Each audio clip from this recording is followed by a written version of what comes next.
அன்பிற்கு இனிய உறவுகள் அனைவருக்குமே என்னுடைய அன்பார்ந்த அழகான இனிய வணக்கத்தை இந்த நேரத்தில் நான் பதிவு பண்ணிக்கிறேன். சில நேரத்தில் உட்காந்து யோசனை பண்ணி பார்க்கும் பொழுது ஏதாவது ஒரு கேள்வி எல்லோருக்குள்ளேயுமே எழும். அப்படி ஒரு கேள்வி என்னுடைய மனதிற்குள் எழுந்துச்சு.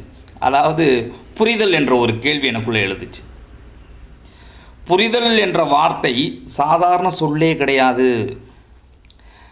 அது ஒரு உறவை உயிரோடு வைத்திருக்கிற மூச்சு மாதிரி. புரிதல் என்ற ஒரு உணர்வு, அது ஒரு உணர்ச்சி.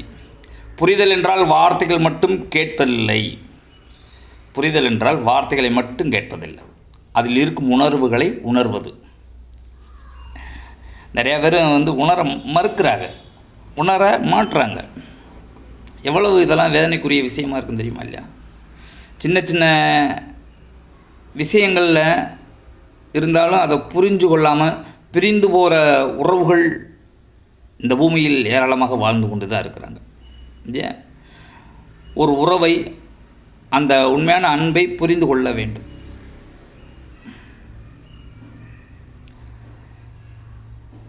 அதாவது புரிதல் என்றால், இப்போ நம்ம எப்படியாவது சண்டை போட்டு வெற்றி அடைந்து விட வேண்டும், வாக்குவாதத்தில் ஈடுபட்டு வெற்றி அடைய வேண்டும், அது இல்லை புரிதல். அது இல்லை, சத்தியம், அது புரிதலே இல்லை.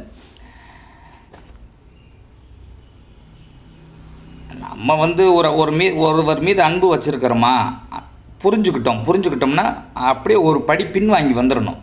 பின்வாங்கி வந்துடணும். அப்போ அந்த உறவு அழகாக நிலையாக நீடிக்கும்.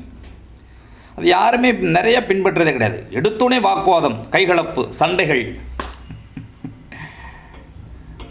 ஒருவரின் இடத்தில் நம்மை வைத்து அவர் என்ன உணர்கிறார், ஒருவர் இடத்தில் நம்மை வைத்து அவர் என்ன உணர்கிறார் அப்படின்ற யோசிக்கிறது தான் ஒரு புரிதல். புரிதல் தன்மை நிறையா இருக்கும். புரிதல் இருந்தால் சின்ன சின்ன சின்ன சண்டைகள் கூட அது இதமாக இருக்கும். புரிதல் இருந்தால் மட்டும் சின்ன சின்ன வார்த்தைகளே பெரிய காயமாக மாறிடும் புரிதல் இல்லை என்றால். அதெல்லாம் ஓரளவுக்கு முறையாக பின்பற்ற வேண்டும். புரியுதா இல்லையா?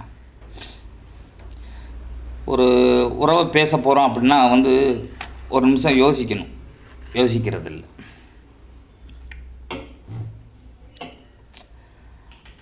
அன்பை காட்டுவதற்கு முன்பு புரிதலை கொடுங்கள். புரியுதா? அன்பை காட்டுவதற்கு முன்பு புரிதலை கொடுங்கள். அன்பை புரிஞ்சாதான் அதில் ஒரு புரிதல் கிடைக்கும்.